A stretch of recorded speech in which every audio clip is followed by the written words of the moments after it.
आंध्र पंचायत निर्माण ओडिशार आंध्र तार उपस्थिति जाहिर कर सारा दीर्घ मासक पर आज कांग्रेस पूर्व टीम जाते किंतु आज प्रदेश कांग्रेस कमिटी सभापति निरंजन पट्टनायक अध्यक्षतार बर्तमान गोटे टीम बर्तमान पहुँचे आउ किछि समय मध्य प्रदेश कांग्रेस कमिटी सभापति पहुँचे तो बर्तमान समस्त अपेक्षा कर समय को जे निरंजन पट्टनायक आसवे से गस्त करेंगे प्रथम कोटिया तापर पाटु सिनेरी मार्कर और फगुण सिनेरी जीवे आज्ञा कहे कि आज जो कांग्रेस टीम जाऊँच कौन कहे कौन आपण निष्पत्ति कौन करेंगे से अंचलर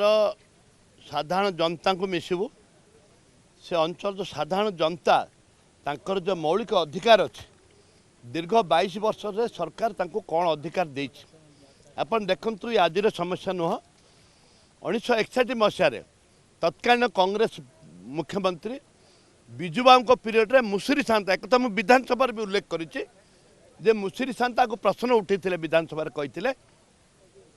जे कोटिया अंचल ठू नंदपुर अंचल पर्यंत कोटिया ठू नंदपुर पर्यंत आंध्रा सरकार संपूर्ण भाव में गाँ लोक को माड़ी बसिले सरकार सचेतन हवा कथा पर मुहूर्त गोटे कमिटी करथिले बिजू बाबू से रिपोर्ट अनुसार सुप्रीम कोर्ट रे केस होता से दिन जो केस 68 रे हला जो केस है ताकू सब स्टेटस को मेंटेन करथिले 68 रे स्टेटस मेंटेन होता आज जो कांग्रेस टीम लोकों को कौन कहबो कौन भेटिबो आगामी दिन रे आपण निष्पत्ति कौन कांग्रेस रो आमर निष्पत्ति है माँ माटी प्रथम राजनीति कांग्रेस दल ऊर्ध्वे रही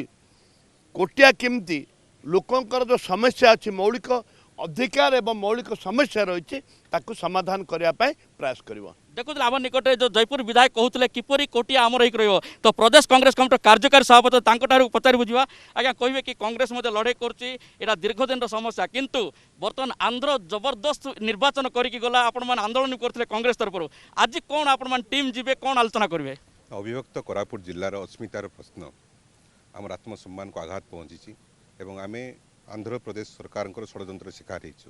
हो तत्संगे संगे केंद्र सरकार और राज्य सरकार उभय अविभक्त कोरापुट जिला सहित धोखाबाज कर विश्वासघातकता कर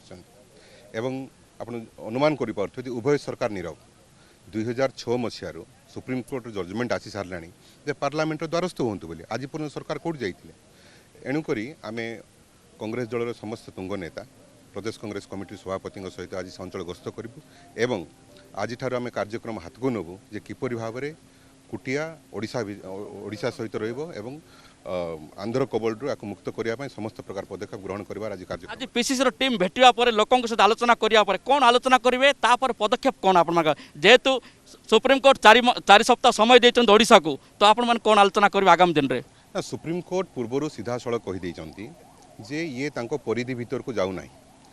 जुरिडिक्शन भीतर को जाऊना पार्लियामेंट हूँ यार एप्रोप्रिएट अथॉरिटी आज प्रदेश कांग्रेस कमिटी सभापति से अंचल गस्त कर से लोकों सहित आलोचना करेंगे जे प्रकृत में कौन सहित है जे सी आंध्र मुहा होती से आम रणनीति तैयारी करूँ कार्य खसड़ा प्रस्तुत हम एवं ए अंचल को किपरि भाव में आंध्र सरकार मुक्ति दिज्व से मुक्ति संग्राम आरंभ आम निकटे बर्तमान कोरापुट जिला कांग्रेस कमिटी सभापति अच्छा पचार बुझा आपन कहे कि कोटिया को लेकिन जेपर भाव बर्तमान कांग्रेस पीसी सभापति आसुँच 4टी जिलार सभापति अच्छा वरिष्ठ नेता मान अच्छा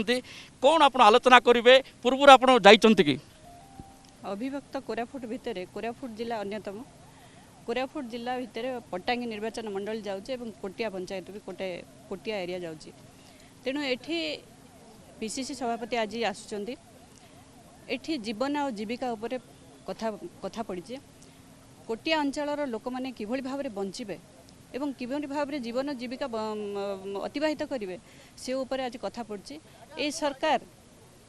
देखुंट आखि थाई भी अंध ये चारिकट जाक नहीं गले आंध्रा पशिगला भितर तथापि सरकार बुझुना